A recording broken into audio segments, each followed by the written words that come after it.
Hello and welcome to the next episode of Why We Do It, and another special episode for the Pentland Triathlon Club.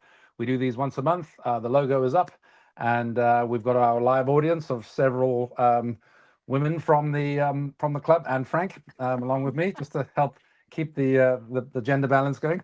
And it's fun to do it live occasionally because we get a bit of reaction and we get some live questions. And tonight we're absolutely delighted to have Jen Kahl as our guest. A long time coming. Jen, you were one of the kind of early kind of noted ones to come along, chatty Jen and all that. Perfectly suited for a podcast. How are you doing? Good, thanks. Good. Welcome. Thanks. Happy to be here. Happy New Year. Happy to be here. Oh, good. That Mhm, too. Yeah, I get mhm. my hearing aid sorted as well. Good to have you here. So we're going to jump straight in, and we're going to go to the middle, and then we're going to go back to the beginning, and we'll jump around, and Okay. we'll and you can relax. I can see you're a little bit nervous, I but that's know. fine. You're a teacher. You can just kind of settle in and Yeah, I do all the. I'm not used to having the spotlight. be absolutely fine. So let's just start with the broken collarbone, Okay. right in the middle of everything, just before COVID, I think. Yeah. You've done a Right. few events. We'll come back to those. Uh-huh. And it wasn't just a regular broken collarbone because you were training for a marathon, which you then went on to do with a broken collarbone. Tell us about that. Yes. So I think it was post big race, so I was really All relaxed right. on my way to work, not paying much attention. It's funny, I was doing all these trying to maintain 30 so kilometers and on the bike, on the like fast bikes and the time trial bikes, and I never once came off. And then I was on my cyclocross bike, really slow, going past Juniper Green Crossroads, hit a pothole, and then went flying. And yeah, broke my collarbone. I think maybe three place. It was like quite shattered. All right. And then they didn't do anything about it. They just let it heal as is. So it's quite sticky outy still. And then, yeah, I had Berlin Marathon 5 weeks later. So So most people would say, okay, that's yeah, the marathon over. But no, yeah, not Jen. no. I had maybe like 4 days off the bike. With hindsight, though, I did have, I think, concussion. I probably shouldn't have gone back straight on the turbo, but they just asked me, "Did you hit your head?" And I said no. So they just went, "Oh, you're fine then." They just took that. But it was only afterwards I realised that I'd lost consciousness, so I must have hit my head. And then just did some turbos, then some walk jogs, and then thought, well, I'll just see if I can get round it and enjoy it. So I got a T-shirt printed that said, "Please don't knock me. I've got a broken collarbone." Oh, I On my do back remember because that. I was Yeah. thinking it's going to be really crowded at the start and I Yeah, didn't want. yeah, yeah. And then I just thought I'd go and give it a go, and then I went and But ran the it. training and then even just the race itself. I I mean, what didn't. I kind of missed out sling some of the or long runs. I did miss some of yeah, the long runs. not surprisingly. Um, But what was the sling arrangement? I mean, you must have needed to be pretty steady and yeah, stable. yeah. How did you manage that? I think I just stuck with the turbos at the beginning, and then yeah, walk jog just with it in a sling, slowly, and Yeah. then built up from there. And then I did the race in a sling as well because it was only 5 weeks, so I did have the sling on for the race, and then just kept stopping to stretch it above my head every now and Okay, again. now you've not put your time on here, but you've indicated that it It was a was a pretty PB, good run. yeah, So what time did you run 3:37, three thirty with a eight. broken collarbone? Yeah, yeah, with Which stopping and stretching it, so I was really chuffed. Yeah, with stopping. yeah. It was So about a 40-second PB, so I yeah, did so you get, did a yeah, 3:38. I see. We'll come back to that about what 3 years, yeah, 2 years earlier. yeah, And so here you are. And I guess all the Ironman stuff and everything we'll hear about must yeah. have just given you that endurance and that Yes, fitness that's just what I to think.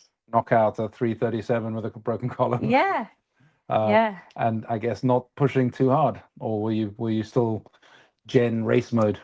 No, yeah. I think if I hadn't had a broken collarbone, I could have got a better PB. But I think I was quite happy with that anyway. Yeah. Brilliant. Okay, wow. Well, I think that just sums up who you are in a bit of a story. I quite like that. I thought we'll pull that out.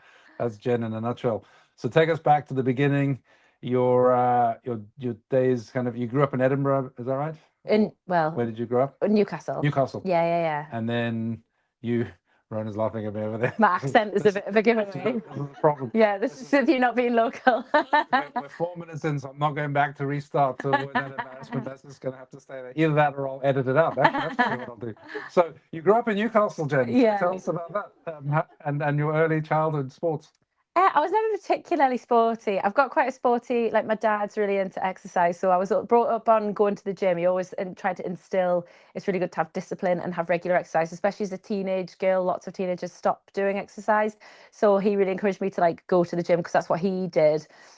So when I bump into old school friends, they always talk about, oh, you were always so fit going to the gym on your free periods and things like that. But I wasn't really. I just used to go and like lift some, like just do the same thing every time. So tell us about your dad and his gym stuff then. Why was that so influential? Because he's very self-motivated. He's got really chronic arthritis, and he had to stop doing lots of types of exercise that he enjoyed, like rugby and other things. So he just found the exercise that he could do, and he was very disciplined and motivated. So I suppose that really instilled motivation in me. He was all about like mental strength and mental like resilience is really important. So I think he instilled that. Or was it just because of Yeah, sometimes with him, like we were at the same gym, so lots of like people at school knew, yeah, who my dad was as well, because he was a regular. So yeah, so that's kind of what I did at school, and then, but that was it. I would say jack of all trades. Used to get involved. I was never picked for the team, but I was always really enthusiastic and went along to everything. So it was kind of got on as a reserve, like a netball, like hockey. What kind of sports? Netball. Everything, Right. cross country, but it was only because there would be a space for somebody to fill, and because I was enthusiastic, not because I was any good. Okay. So you said in the notes here that you were self-motivated, but you never loved it. Yeah, I just did it because I knew it was like good for me, and it made me feel quite good.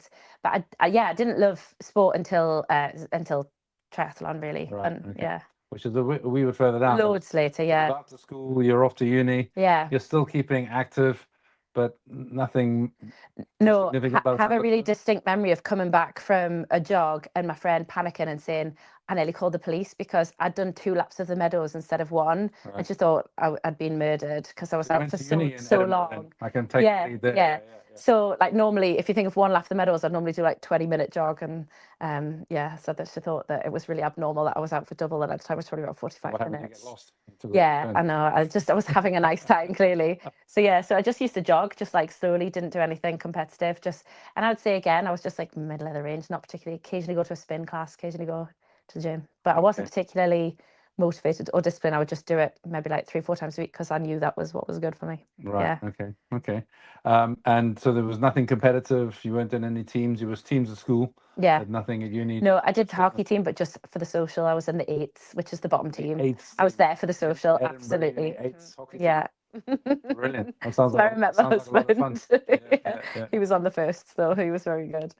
And that's how you met. My husband, yeah. right. But he was on the first. Yeah, he was good at it. Okay. Yeah, and met him at the socials because I was clearly not at the training very often. Yeah. You were too busy getting lost running around the meadows to Yeah. make it to hockey training.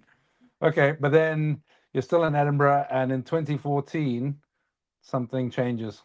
Yeah, I moved back to, so I moved away for a couple of years to do my teacher training, and then I lived in France for a year. So I like did 2 years in England, teacher training, and then a year in France, and then moved back to Edinburgh because my husband's family, he was brought up in Balerno.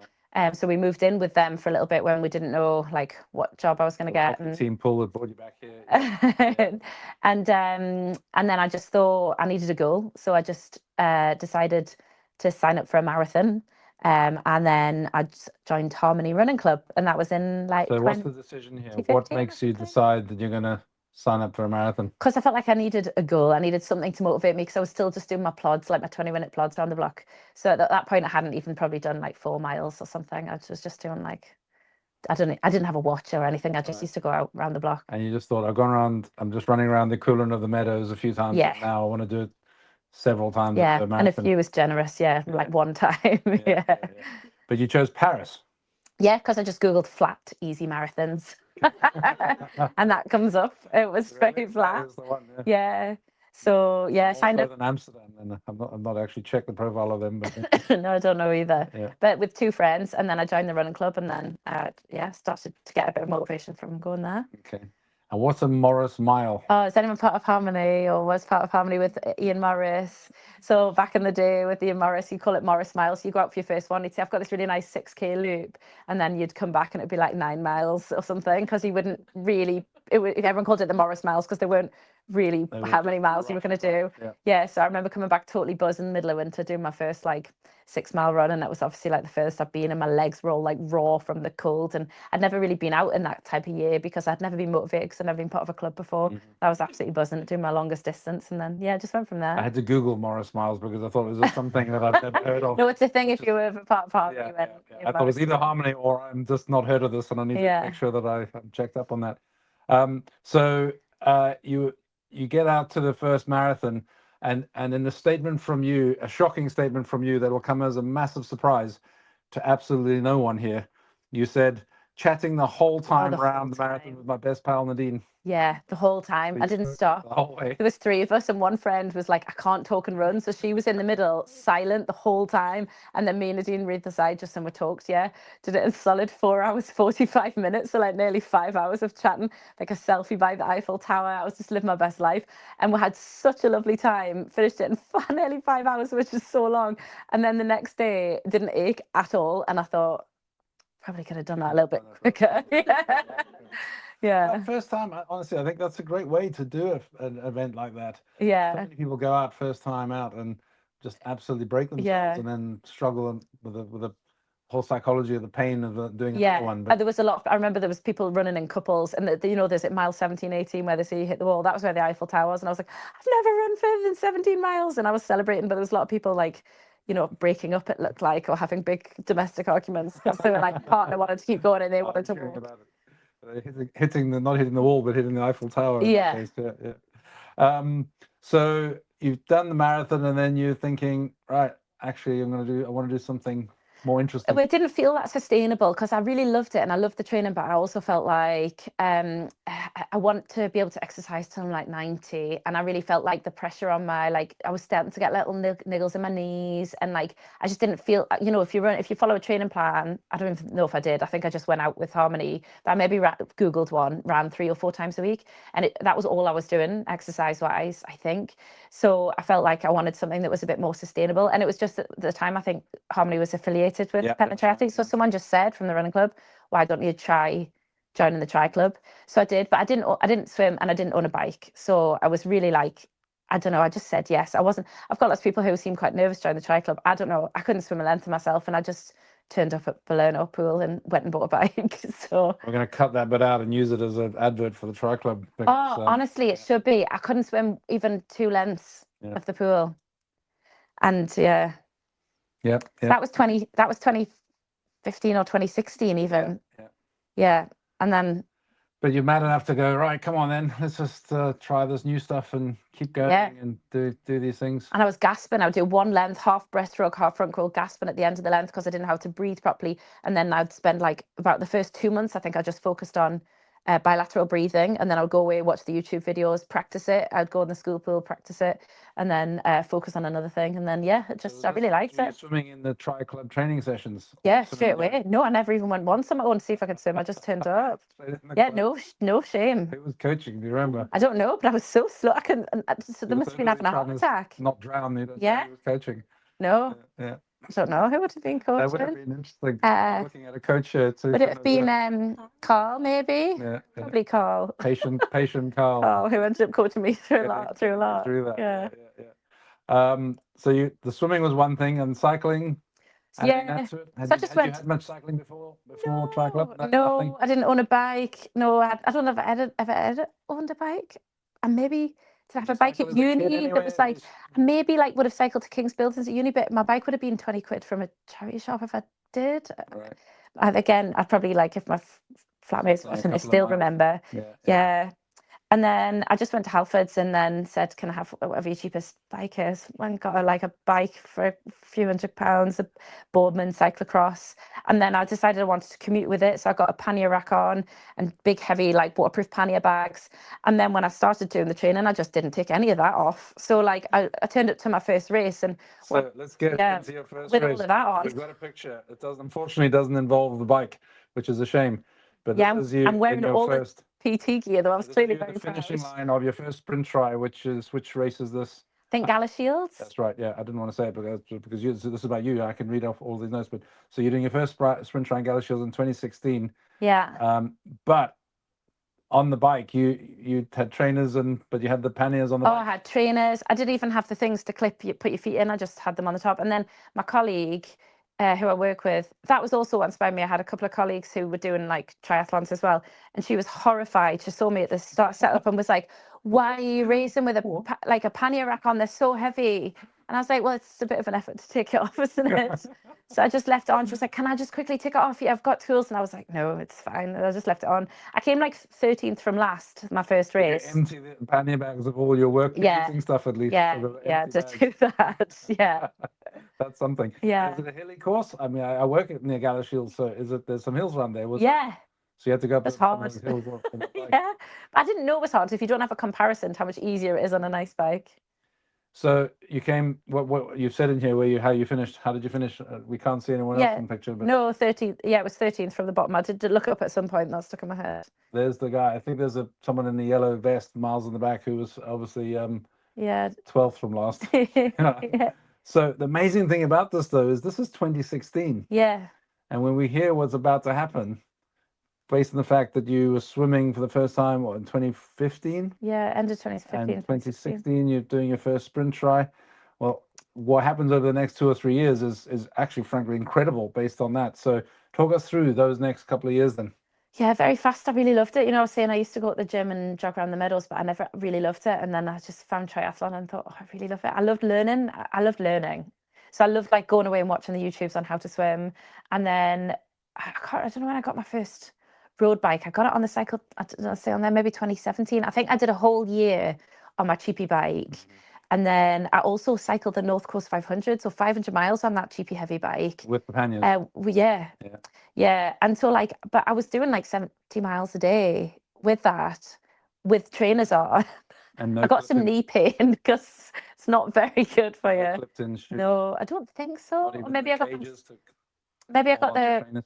maybe that was around when I got my first set of, because I got the half and half pedals where you could swap between trainers and Okay. clip-ons. And that was kind of like over that next year, 2016, 2017. And then I got a road bike on the Cycle to Work scheme, I think 2017. And then I just really, I don't know, I just really enjoyed it. I think I maybe then, I think 2017, I turned around and said to my husband, oh, I want to do an Ironman. I think I borrowed some books maybe off Kirsty on the Dom Fink ones. We've seen and that read picture, them. 13th from last in the Galashiels sprint try with a bike with Oh, yeah, panniers. yeah. And not long after that, you're saying to your husband, I'm going to do an Ironman. Yeah, he said no. He said, because the first chapter of the Dom Fink book says something like you have to get family on board because it's so much training. So I thought, oh, great, I'll ask him what he thinks. No, And he said, can you spend a year and do middle distance first? normal. And if you like the middle distance and like the training and don't hate it, then the following year I'll support you to an Ironman. So I said, okay. So 2017, I think I signed up for a middle distance. I did, again, Googled the easiest, flattest one. And then it was down in Cambridgeshire, Grafman. And I went down and did that then. I think I did quite well, like 5.5 hours or something. I don't think I was, that's coming together by this point. Yeah, and I had a road bike at that point. You've taken the panniers off now. Yeah, I've got the road bike and I've got some clip-ons then as well. Right, so okay. But you also did another marathon in the same year in Dublin. Yeah. So I think I don't know if I started with Kahl at this point. I only signed up with Kahl when I started training for the Ironman. I can't remember now. So yeah. So I think I did quite a lot. Did I say what I did in Yeah, Dublin? this was your PB before the broken. Oh yeah, collarbone. 3:38. Yeah, so I went from 4:45 to 3:38 in a year as well. That was just triathlon training. It was just having the doing some. The abilities there, and there's been no training at all before. Yeah. And now a bit of training, and bang, Yeah. it's coming online really quick. Yeah. Well, I used to complain that my husband You're also was incredibly young, which is really annoying. So you can get all that done. no, I don't feel young now. But I used to say, oh, I just don't sweat. I just don't sweat. I just can rewear the same sports clothes because I don't sweat. I just didn't think I did. And then I remember the very first training session I did with Kahl, he just said it was like a sprint intervals. And he said, it's, perceived effort you did. And so I thought, well, he's going to be looking at this. So it was the first time in my whole life, perceived effort, that I tried hard. Because I was wanted, when he said perceived effort, like 8 or whatever, I was like, right, I've got to run fast. So it was my first time trying to really trying. No, I'd never really I'd never really worked hard. But it just shows, it was in the locker. So the half Ironman in Grafman in Cambridge, that was okay. That was great. I was flying. I had a lovely time. I did quite well, I think. Yeah, then as well. I think I came something like 5th in my age group. I did quite well in it, and then it made me think, God, maybe I could do quite well. And then the Dublin Marathon, I think I must have been signed up with Kahl just for the marathon, because he's the one who told me to do the walk run, where you like run for 29 minutes, walk for a minute, and then run 5 minutes, and that just cut my time right down. And I felt less daunted by the distance as well. Just went much quicker. Walk run strategy in your second marathon. Yeah, working. Yeah, brilliant. And I felt much like, obviously you're running for way less time. It's much easier when you're fitter. So the bug is definitely bitten. Yeah. Point. and you're convincing the family, I'm going to do Frankfurt Yeah. Ironman in 2018. Yeah. You've got Kahl on board as a coach, Yeah. and it's all coming together. Yeah, because so I must have had him for the marathon definitely, because then I obviously had that baseline and it had worked really well. So I just wanted to stay with Carl, and then and then So I think maybe I met you just after that. I think that's right, because it was you doing Frankfurt that dragged Warren into the yes, idea. Who yes, dragged because we me were into the cycling. idea. Yeah, with Fates Club. Yeah, And then so it was after you had done it that I first kind of yeah, came across the yeah, whole idea and you. yeah. So we're going to get into Ibiza, but was that afterwards? That was after. Okay, Yeah, so we'll yeah. come to that in a minute. Tell us about Frankfurt then, the build up, the training, the race. I loved it. So I think my biggest fear was you spending all that money and all that time for a whole year, and I hated the idea of failure on the race day. I really like, I don't know if anyone watched that Chris Hoy documentary that came out recently, and I really like that quote that when he talks about you absolutely cannot control the outcome, but you are in control of the process. And I really feel like that's such a big important thing. And again, I had a couple of colleagues that did Ironman, and you see them train for a whole year, and I was just really fearful of like my family coming over and flying and spend all that money, and then if something went wrong on race day. So I was determined that if I'm not in control of like coming off my bike getting a puncture or something going wrong, but I am in control of enjoying like the journey. So I love the structure. Even the biggest 19-hour weeks, I went out with Matt Payden, and it was in April, and in one cycle we had hailstone, sun, rain, and I remember standing for the fire for like an hour with chilblains afterwards. And I just was like so proud of myself afterwards, because I'd never done anything like it, and it was just everything that I did was out of my comfort zone. I felt amazing. So I loved it. I didn't not enjoy a single training session. So that was from whatever New Year's Day it started up until June, July when I did the race. I just loved it all. Yeah, I loved it. And then race day was great.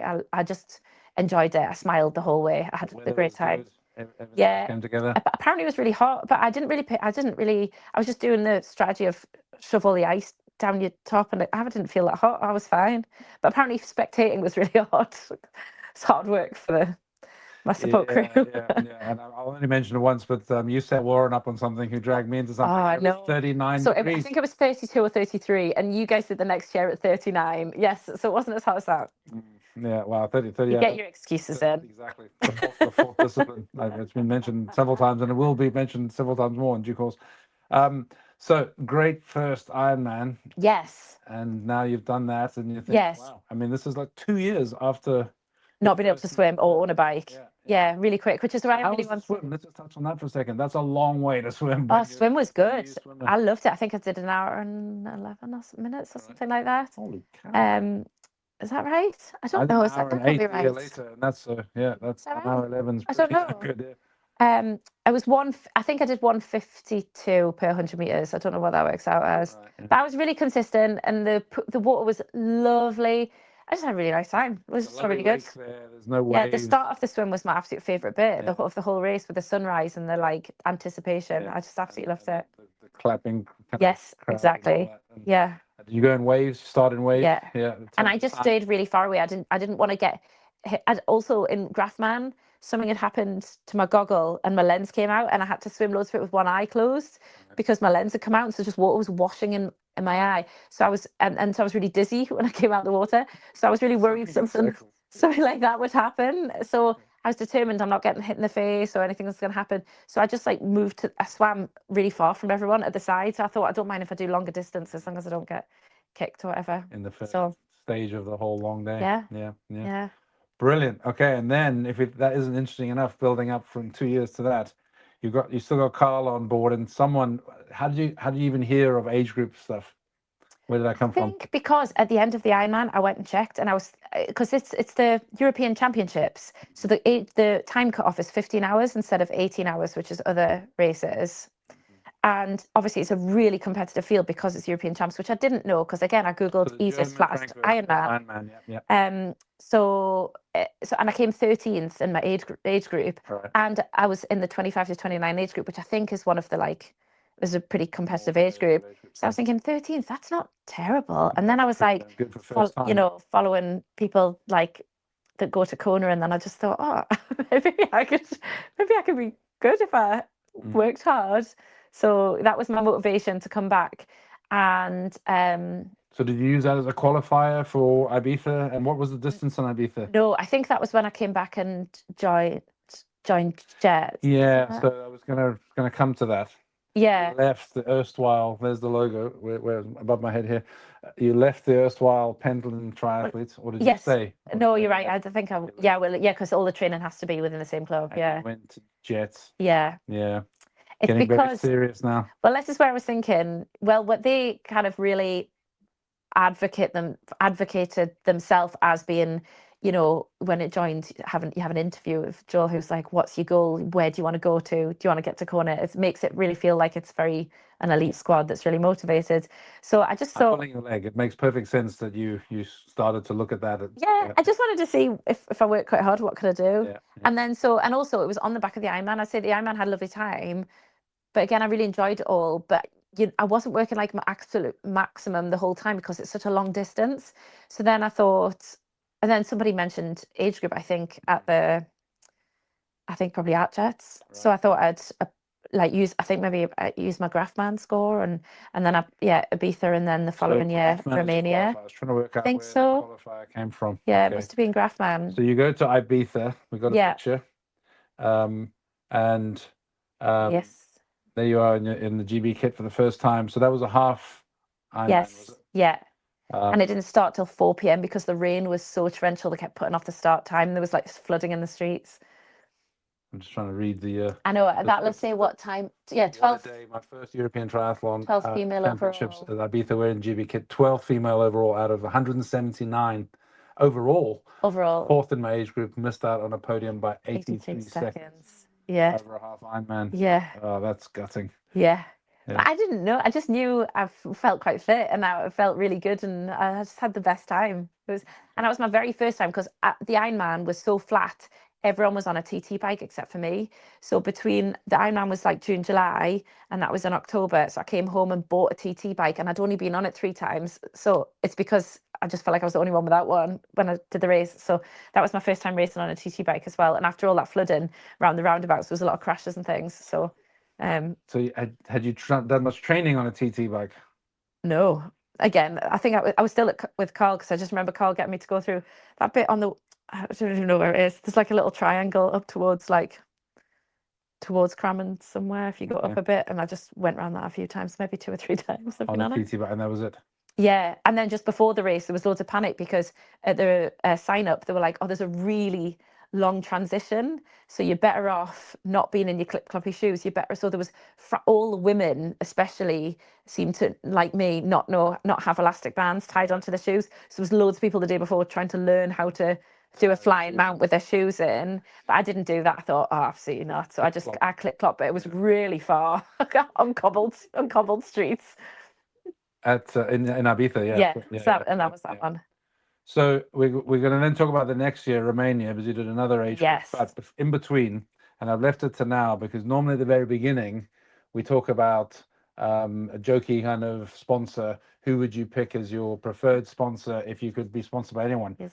But this is the point where you're still 2 or 3 years in, but you actually now get sponsored. Yeah. So how did you get sponsored, and who were you sponsored by? So this is largely so Jets gets a lot of sponsorship. So you get sponsored. So so Aquasphere. So I got the wetsuit, goggles, Michael Phelps goggles. So you got Axosphere's swim kit, including wetsuits and things. You also had Michael Phelps. I didn't even know that was a brand. Shows how they're amazing. And the swimming costumes, which my goodness, I couldn't wear one now. They're a bit small. Well, so not post here's a picture of that. Pre-child. So there's a MP on the back of your swimmers. Yeah, you had to just post on social media, and so I had a public social media, and then you got to Michael do the branding. Yeah, Michael Phelps. They would like reshare the pictures and things like that. Right. Yeah. So, and you were also sponsored by a chocolate bar. Or Cliff Bar, not chocolate bar. Cliff. Bar. Yeah. Sorry, yeah. I mean, they have chocolate in them. They've got a bit My of chocolate goodness, in it, but that was also very Jets orientated. You get a huge delivery, and then you had to post your Cliff Bar in while you were doing all. So you got your wetsuit, your Cliff Bar. People laughing at me. Cliff, you got your wetsuit, your swimming trunks, your Cliff Bar, and you're waving all these around and doing loads of social media. Did you meet their expectations in terms of your social media? Yeah, but I didn't love it. I found it really cringy, and I was also so worried about some of the kids that I teach finding, like bits of picture of you in swimwear. Yeah. So so I didn't love it. It wasn't really my You didn't want to vibe. come into school and see that as a poster and No. someone had put up on the wall. Yeah. Yeah, okay. But you still went ahead and decided that you would have a perfect sponsor anyway, even though you have been sponsored. And you are now actually, I don't think this happened before. You're the second person in a row, because I've been doing a couple of other podcasts with non-tri club people, and someone else recently picked Liv. Who would have Liv? That's for who I would. That would be my ideal. It's because their clothing actually fits and it's lovely, and their bikes are lovely, and and it's female orientated. Yes. So Yeah. yeah, makes a lot of sense. Yeah. So you never know. You could get back to Cliff Bar and all that. I'm not going back to the post on social media. You have pictures of you and your Liv bike and all that going up on social media. So we're right in the middle of, you were done at Ibiza, Yeah. and you've now, it said at the end of that post, room for improvement or something like that. Yeah, probably. We're going to come back next year. Yeah, I was so motivated. And you had to go all the way to Romania for the next one. Yeah, I loved it. I don't know how you say it. Targu Mureș. Yeah. I've actually been there for a charity thing Really? years and years ago. It's really hard to get there. Oh, I know. I loved it. My mum came with me. We hired a car and we just drove through all these like dirt track roads. But we did loads of like tourism. Like I didn't know Romania was so beautiful. It's up near Transylvania. Yes. So we went for like about, I think, 10 days. So we like road tripped. So we did the race and then did a bit of like holidaying as well. So I would never have gone there. To somewhere on the Black Sea. I forget the name of I can't remember. And it's a very long drive into the centre of Romania. So then it's not just the baggage of the racing, it's thinking about, so each time I just paid to have my bike taken on, on the big lorries, so I didn't have to think about dismantling it. I took your bike to the truck that took your bike to that, because I was also putting my bike to Frankfurt on the same truck. Ah, there you go. 2019. Yes. Yeah. Yeah, when yeah. So it went all the way out there. You don't have to worry about much easier. Yeah. And tell us about the race. Great, really hot. But I was I feel like 2019 was when I was at my fittest. It was after the Ironman when I was doing all the middle distance and really structured training. But Jets was hardcore. I had to get up at 5:30 in the morning and train for 2 hours in the morning, train for an hour in the evening, like every day. It was a lot. So I went into that just feeling really great, really fit. And it was an optional wetsuit swim. I think I did. Did I swim in a wetsuit? I can't remember. But the bike, I think I averaged 34 point something kilometers an hour. So that was fast. I thought it was like really hilly up and like quite technical, and because it was loops of up and down, I was really pleased with that. Because it was really hot and I had an aerodynamic helmet. They definitely don't have as much like aeration in them. I got to the run and was like, oh my god, I'm so hot, because I'd worked so hard on the bike. So I struggled on the run. I still think I did something like 1:42 for the half, so it's not bad, but I think I came fifth in my age group for that one. And I just kept having to stop and dunk my head in ice buckets, and I was like, I cannot cool my head down. I was really worried about like passing out or not being able to finish, so I just took it easy on the run. You're talking about doing a really good average speed on the bike in here. Yeah. 34 kilometers an hour. Yeah. That was definitely my best bike race. Yeah. I was just getting more confident by then. And you knew how to do a TT bike by this point? Yeah, way more like structural. Yeah. So fifth. Technical. So you were fourth the year before and fifth this time. Yeah. I do remember seeing you off that, because I put your bike on the truck and then I got your bike back for you when it came back, when I picked up my bike coming back from Frankfurt from the same truck. I remember seeing you, and you were a bit disappointed, weren't you? Yeah, I imagine, especially if I was so close to getting a podium when I came fourth, and I was way fitter this time. I actually think it was not wetsuit, because I think my swim also was slower. It was like 2 minutes per 100 meters or something, because obviously without a wetsuit on, it's So it was that, and then the road was hot. Some people were going for it. No, I think maybe we couldn't, because I remember practicing the day before without it. Yeah. And then but still a lovely time. But it would have been pretty hot, because that was when the famous Frankfurt 39, that was the same week. Yeah. It's not that far away. Yeah. And we were non-wetsuit as well, not that far away in Germany. So, okay. So you've crammed so much in between 2016 and 2019. Yes. All of this stuff happened. And now the next big kind of stage of your life starts, interrupted. Firstly, we did the broken collarbone piece that happened after that. So we already talked about going to Berlin the next year, or was it the same year? That doesn't matter. But the 2020 COVID arrives. Yeah. But you've now got another challenge on. You've got another objective. Yes. And I think this is quite I mean, I don't know a lot about what you're about to talk about, so I'm quite intrigued to understand this from a training and a performance and a psychological point of view. Sure. So tell us about your new goal when COVID's around and how things are going to go. So That's a picture of you in Romania. We'll take that down. so when I was doing the Ironman, that was 2018, and I was 28, and really I knew that I wanted to think about starting a family, and so I stopped contraception after I'd done the Ironman, so that was 2018. And then for the first year or two, like you see, we weren't actively trying, but I wasn't taking contraception. And so it's just kind of stems from that, really. So by the time COVID hits 2020, you're thinking, ah, wait, why haven't But I you're still got? pretty active in this period. Yes, because so my focus was really on just enjoying sport, my body, and just trying not to overthink it. And I didn't want to do it before then because I didn't know what effect. If you've been, I'm the generation of where they give the pill to everybody, so it really can affect your hormones, and I didn't want to change anything whilst I was racing a lot. So I waited till afterwards, and then COVID hit, and then we took it a little bit more seriously and started thinking about alternative routes like going down the IVF route. So that's, I suppose, my next Was big there any hurdle. discussion? Forgive me. I hope I'm not No, going it's into okay. territory that's too No, sensitive. it's okay. Was there any discussion about the amount of exercise you're doing having an impact on that? It's funny. I think being really into sport, I think it's really complicated in a different way because so I worried about that a lot, that it was my fault, that there was something wrong. But actually, no, because the only things they ask you is, do you have a regular period? And have you got a good healthy BMI? And I was never not having a regular menstrual cycle. I was never under eating. I was never too skinny, and had a healthy BMI, healthy heart rate. So actually, there was nothing. And I had all the tests, and I got my iron checked, like all those things. There was nothing. Everything was just really healthy. So, and I was always just diagnosed with unexplained infertility. There's nothing wrong with me that they could see, or my partner, that they would explain anything. So we're just very unlucky. 1 in 8 unexplained infertility. Nothing wrong with either of us. Okay. So now we start talking about IVF. Yeah, well, that's the next big hurdle, really, because then obviously it timed quite well with COVID hitting, and then you go on a wait list. So I naturally tried to reduce exercise anyway, just in case, because you want to do everything right. So medium amount of exercise, staying in zone 2, lots of meditation and yoga and walking and swimming, and still cycling. But there was always a bit of guilt that came then with exercise, because when it didn't happen, I would always be thinking, oh, is it because of this, or because that big cycle I did? Was it too much stress on my body? So actually, like, there's loads of undercurrent to things that people don't know about. And like, then we started, actually, we were really fortunate with Freddie. Freddie worked on the very first go of IVF. So before we get to that, you said there's a line in here where it says motivation on sport. So this is trying for children after Ironman, ongoing fertility, IVF. And then you said big influence, motivation on sport, giving me power, love for my body, and what it could, in capital letters, do during a tricky time. Yeah. So that suggests you're seeing sport as a positive So I'm trying to contributor. think, when did we do the giant swim? The 5K swim? That was pre-Freddie. That was during COVID 2021.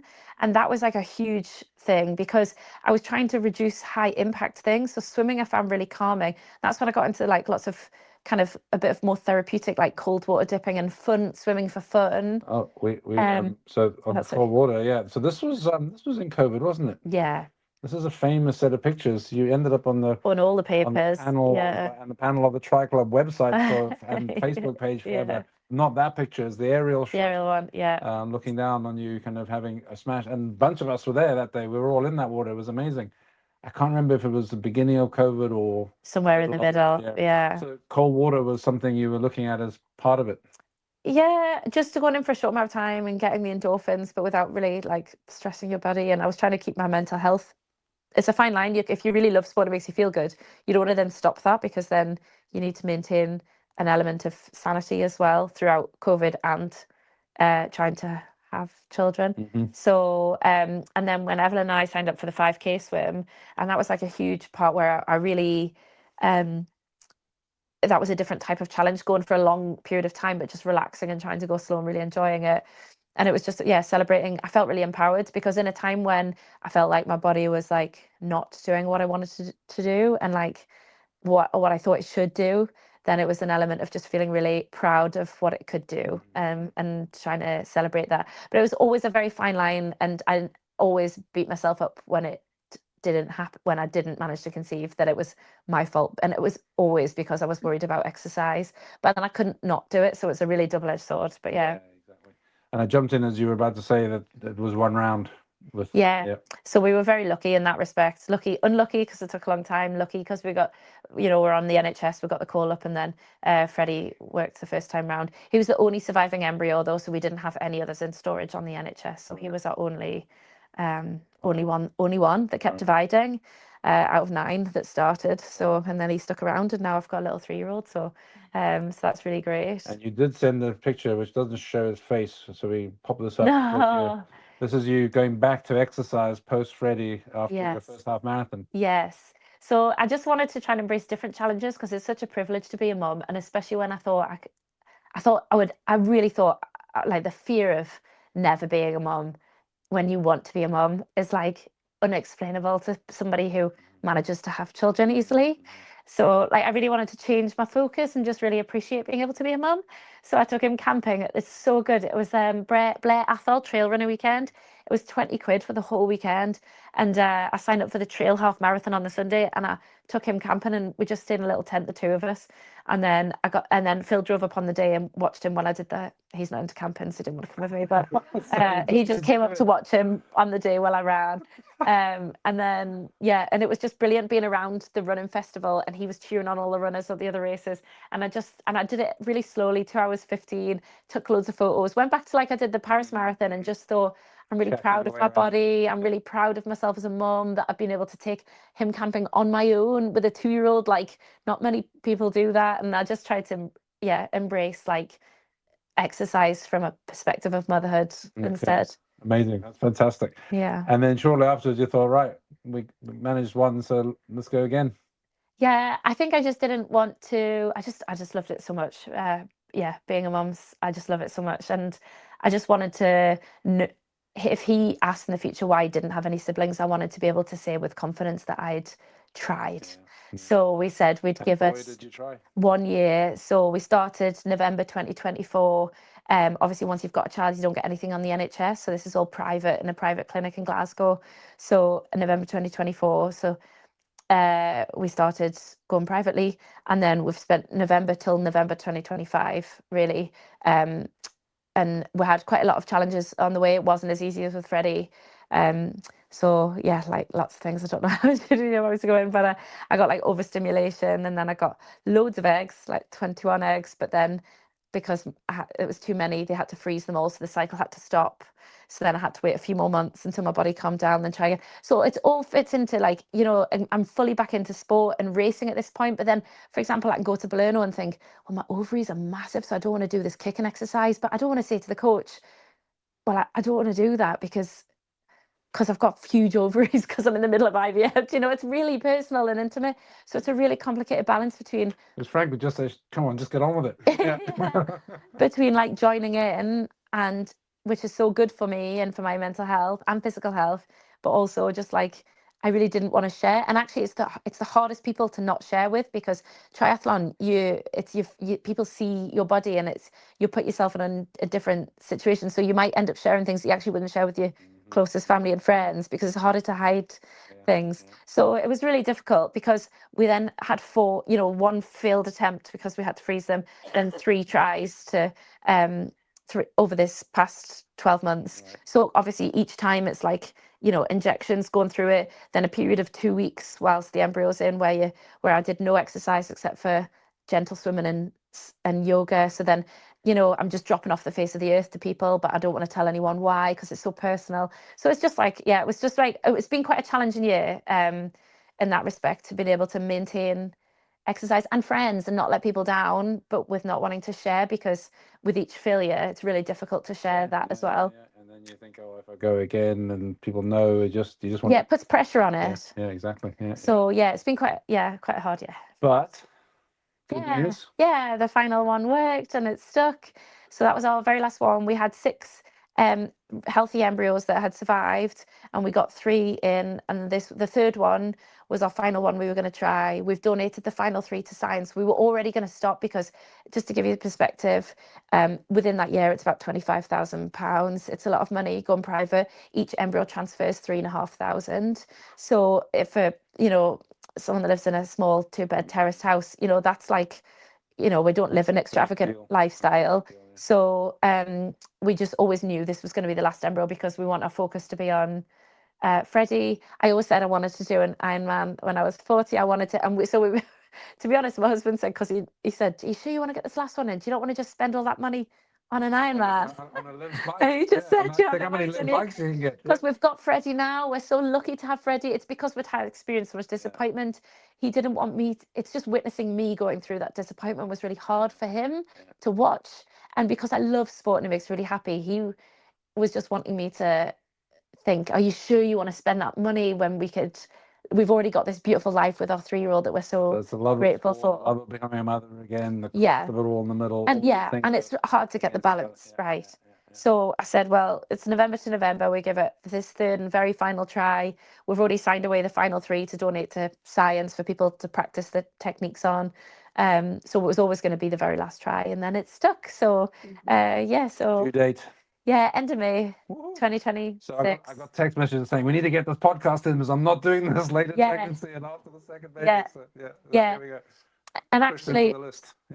And actually, it's like, I don't know, I feel really different to how I did the first time because I know that I won't have any more children after this. So I feel really empowered that my body is allowing me the experience to have a second child, but also I feel really excited.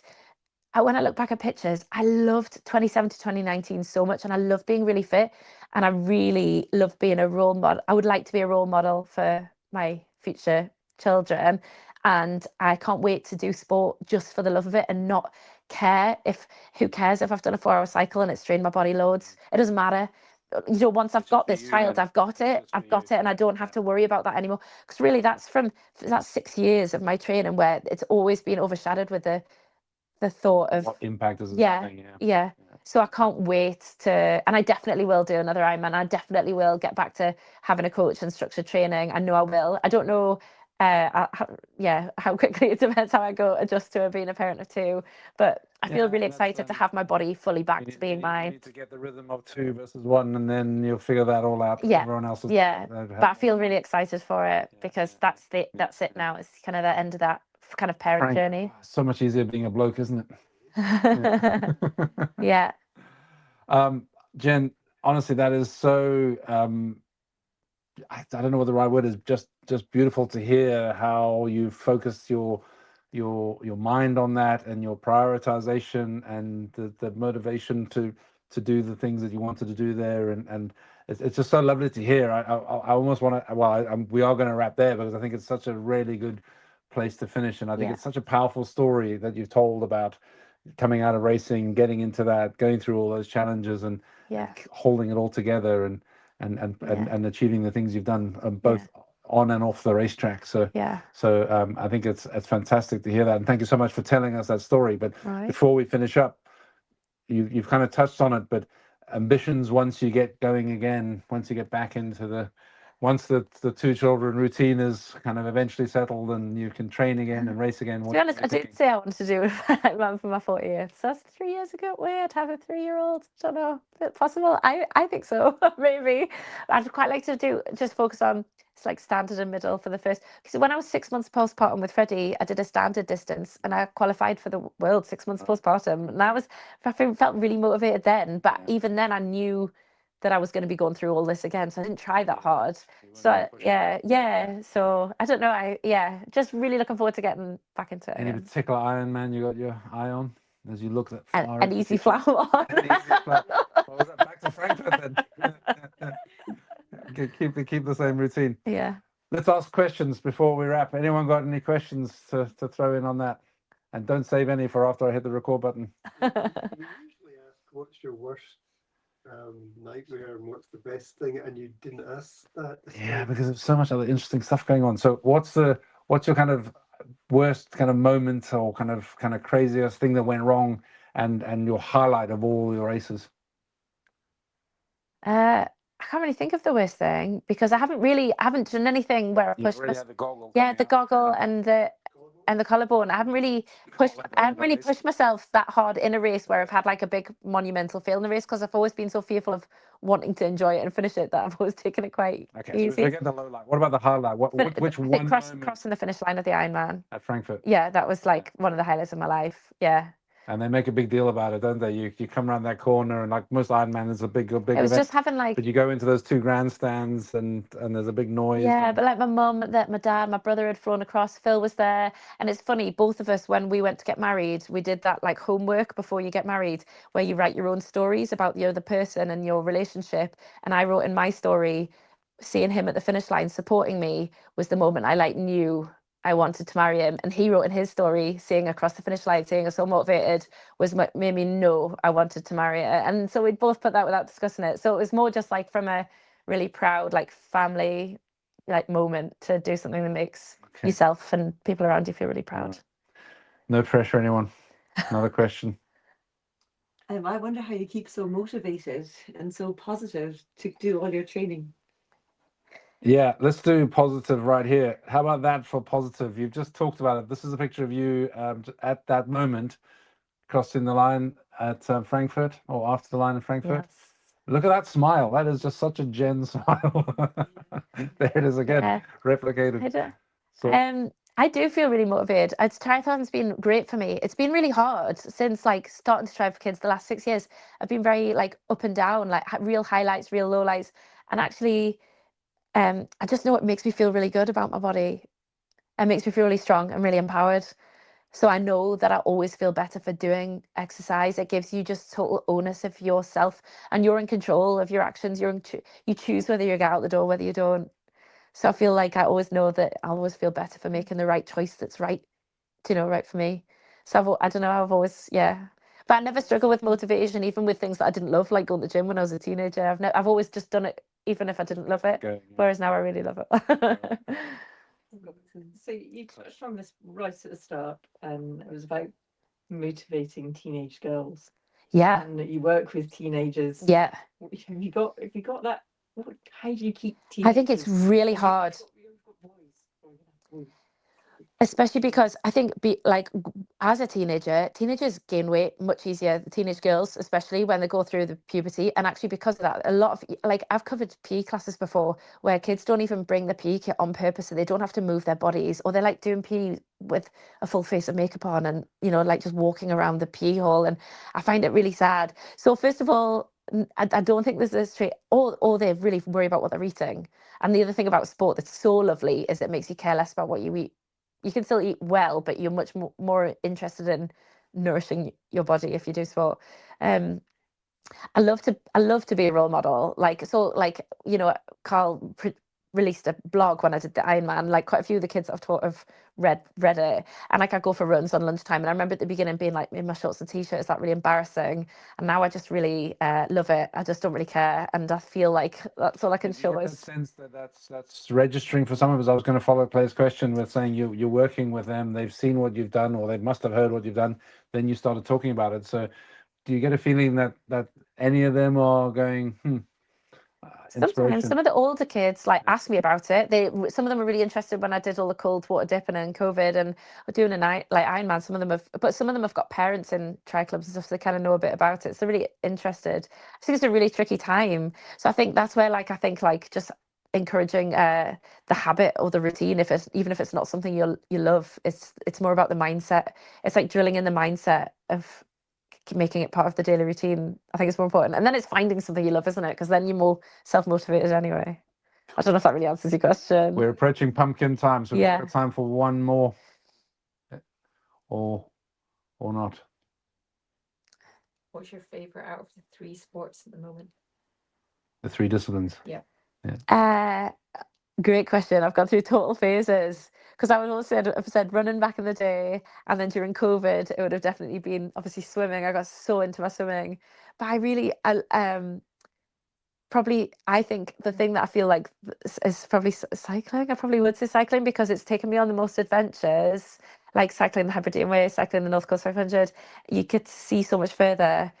And it's something that I found such a challenge because I didn't have a bike, like having to like join the local cycle club and keep up with being the only female in that cycle club, going out with just like 15 men and just me. It's really empowering to be like, go far and know that I'm rocking up even if I am the only girl there. And probably cycling, which I'm not doing so much of at the moment. I think it's a great place to finish because I didn't know that your background was that much of effectively a fresh start, particularly in Just swimming and cycling. cycling. Yeah. And considering what you did in those first 2 or 3 years, as despite that, is absolutely mind-boggling. And if it's anything to take away in terms of being a role model, being an inspiration, you can take this away, that you became the inspiration for Warren and then me to do Frankfurt Ironman.